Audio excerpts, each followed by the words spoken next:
Good afternoon and welcome to Willow's Green Permaculture.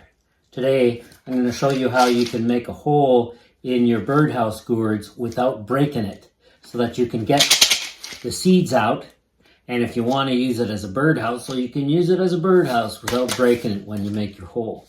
And I'm also going to give you a few pointers about how to get your birdhouses from this to this without, let's say, losing them. And a bit more advice on how to make birdhouses out of these gourds. I'll also give you a little update on how our birdhouse gourd seedlings are doing this year. So if this is something you're interested in, then let's get started.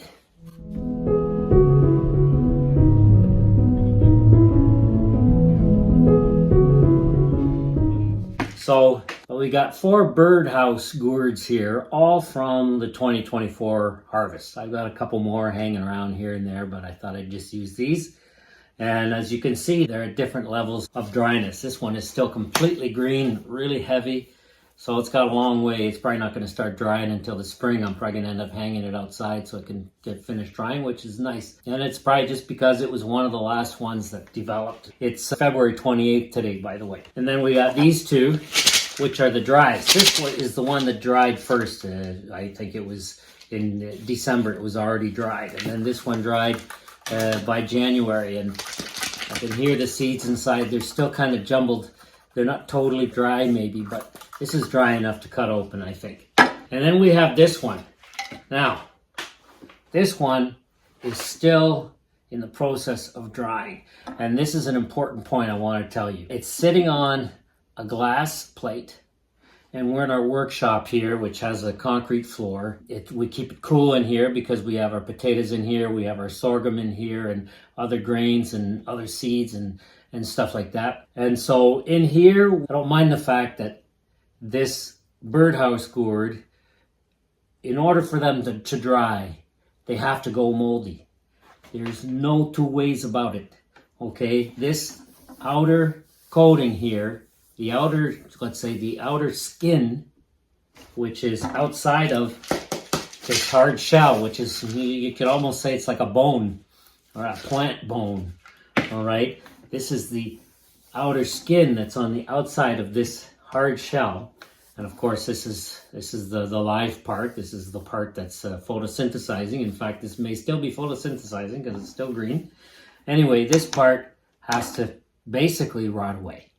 And so you're not going to keep your birdhouse gourd inside the house when it starts to mold, because you don't want to have mold inside your house. I don't care so much here in the workshop because this is actually a garage, although we don't use it as a garage. We never keep vehicles in here.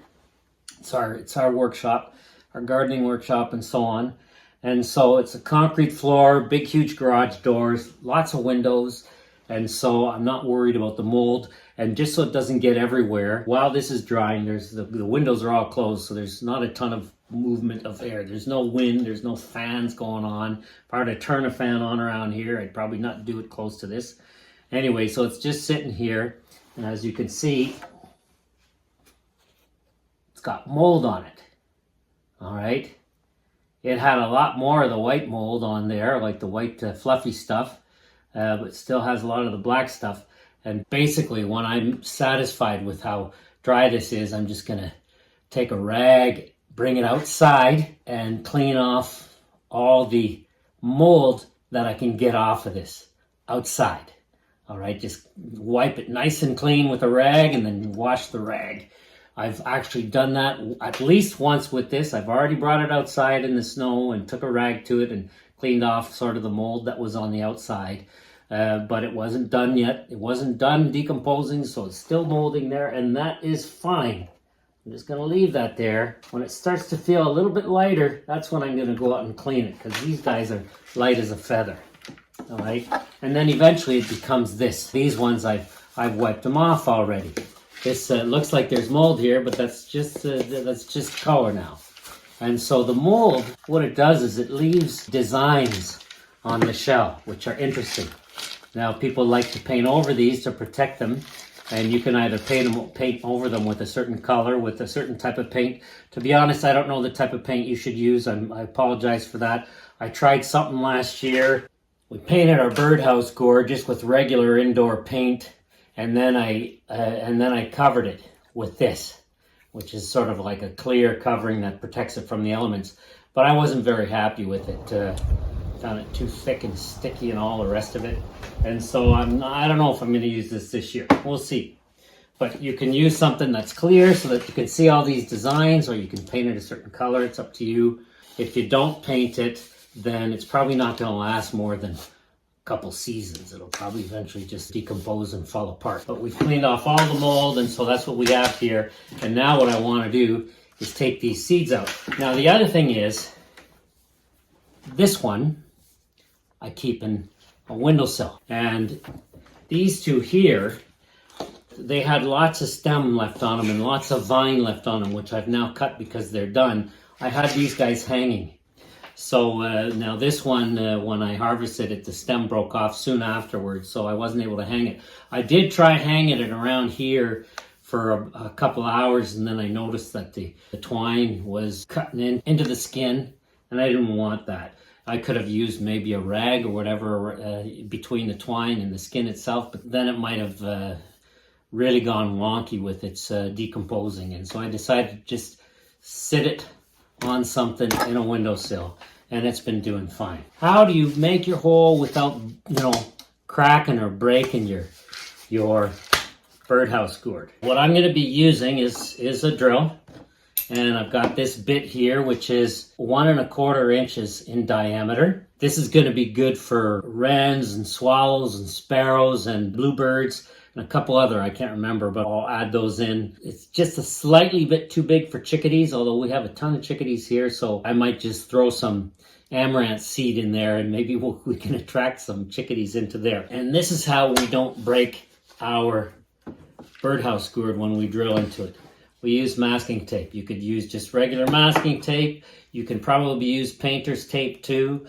Masking tape is a little thicker, so I think we'll have a little bit better luck with it. If I look at it, it's exactly the same thickness as the diameter of my bit, so I'm going to put a couple layers just to make it a little wider. You just put your tape on there. I'm going to choose the side where I want it. It's kind of has a lean on it, so it's kind of leaning this way. So I'm going to put it on the side that's sort of on the front of the lean. So it's leaning kind of away from the hole. That'll just give the hole a little bit more sunlight and a little bit more access by the birds. Because if I put it on the other side where it's leaning forward, then I don't want the birds to bump their head against the top. I'm just going to put a couple layers of masking tape on here. And the masking tape is going to make sure that I don't make some big cracks in my birdhouse gourd as I'm drilling into it. I'm going to test the size. That's good. That's good. And I'm basically putting it right about the middle. I mean, if you read up on this, they're going to say it's got to be a certain height from the bottom and so on. But basically with a birdhouse gourd, put it right in the middle between the top and the bottom of the bottom bulge. So let's make our hole. First I have to put this thing together. So this the bit goes into here, slides through, and then this is going to hold the bit on. Now I can put it into my drill. All right, there we go. From here it's simple. Got a little plate here that I'm going to be able to drop all the mess of stuff onto. So here it is.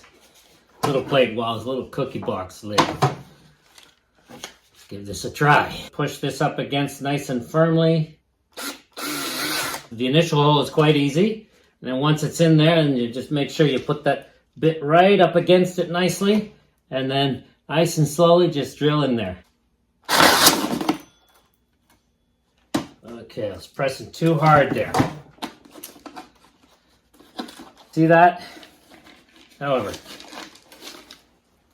press too hard. Cracked it. See that? Last year, I painted it first before making the hole.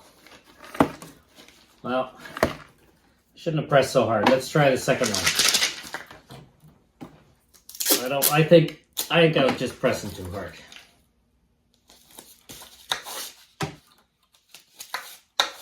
Let's try that again. Take the other one out. the other piece out. Should have done it more gently. I'm going to put a bit of a thicker layer.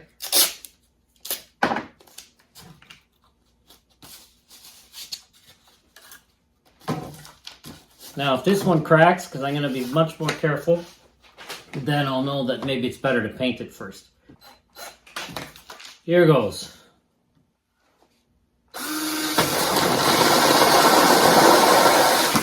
There we go. You see I was much more gentle there. Now I made a nice hole there. So yeah, you got to be gentle. These are plants after all. There we go. A nice hole in there. This one not so nice. I'll see if I can fix that. Put the piece that's broken right there. Put some masking tape, I don't know, some duct tape. So now we can take the seeds out of here and see how they look. I'm going to keep the two kinds separate. Oh, nice. This is the first one that ripened, so it was probably my best seed. Very nice. It's a very nice seed there. So I'm going to keep that. Put some in a jar here. Nice dry jar. Throw that seed in there, and then take the seed out of the other one. This is completely dry seed. Got a jar with some holes in the lid here. There we go. All done. This should be some real nice seed. And then this one's coming out a little more difficult because it's in chunks.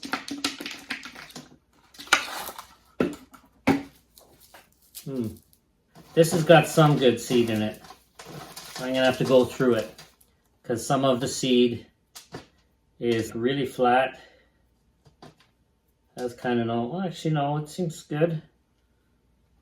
They all have a kind of a bulge in them. First one I felt was really, really flat. Felt like there was nothing inside it. But no, the other ones all seem good. So here's another plate of seed right there. So seeds from two different birdhouse gourds. Keep both kinds of seed because they're both nice. These two actually, they grew together. They were like twins. It was really nice. They grew one beside the other. It was quite beautiful. They were like lovebirds. Birdhouse gourds. It was quite nice. I'm going to fix that hole. And then I'm going to clean this one. And this one I'm just going to continue to wait to dry. You can check out our video on sowing abundance in March, where we're sowing all our birdhouse gourds and everything else that we sow in March. These ones were sowed on March 10th, these birdhouse gourd seeds. They're doing well. It's March 29th today. One or two of them have started to grow their adult leaves. I will soon be thinning them out. And though I don't show you the sowing of the birdhouse gourds, it's done in exactly the same way as the luffa, which I did on the same day. And then here are the luffa seedlings that are growing. I forgot to mention that you also want to make holes in the top to be able to hang your birdhouse gourd. I'm going to make 3 little holes on top, little tiny ones, and you can also make holes on the bottom. I'm going to use the one I cracked because I'm going to see if I can do it without any masking tape. To be safe, it's probably best to put some masking tape on there and then drill your holes. But this is just a tiny little drill bit, so should be fine. Just do it very gently. There we go. Well, I'm going to put 3 holes on top. Close to the top as you can. There we go. 1, 2, and 3. There we go. Some nice small holes in there. And because there's going to be birds inside here that are going to be, I don't know, do birds sweat? I know dogs sweat through their tongues and not through their fur. I don't know about birds. And I don't know if they do their business inside the birdhouse gourds either. But one way or another, there's got to be moisture that gets in there maybe. And so I'm going to just put a couple little tiny drainage holes in the bottom. But real small, just 2 or 3. 1. Real gentle again, I don't want to crack it. There we go. 3 little drainage holes in the bottom. And that's it. I can do this one, but you know what? I'll do it later. Maybe after I paint it. We'll see. But there it is. Now it's ready to hang up and use as a birdhouse gourd. Now I use this type of nylon covered metal metal twine to hang it with. I'll just put it through these holes. I'm not going to show you on the video because it's going to probably take me 5 minutes to get it through here. But I basically put it through one hole and then try and get it through another one. And then I'll probably put another one through the third one. And if I have to do a fourth hole, maybe I'll have to do a fourth one. And then I get them up through there, and then I'll spiral them around this stem because the stem is very strong. See that? But I don't want to use the stem as the only thing holding it up because it could eventually break. I'd rather use this, but I'll have them both work together because I've got one hanging in a tree outside and it's been there for almost a year, doing really well. So there we go. You saw how you can crack it and you saw how you can avoid cracking it. I hope you liked the video. I hope you learned something from it. You enjoyed it. If you enjoyed it, please share it with your friends and give it the thumbs up. And if you haven't done so yet, then subscribe to our channel. Support what we do here just by subscribing. And don't forget to leave a comment because I love to read your comments and respond to your comments, answer your questions, have conversations with you. It's a lot of fun. Thank you very much for watching. Have a wonderful week. And we will see you next time. This is the second batch of birdhouse gourd seeds that I pulled out.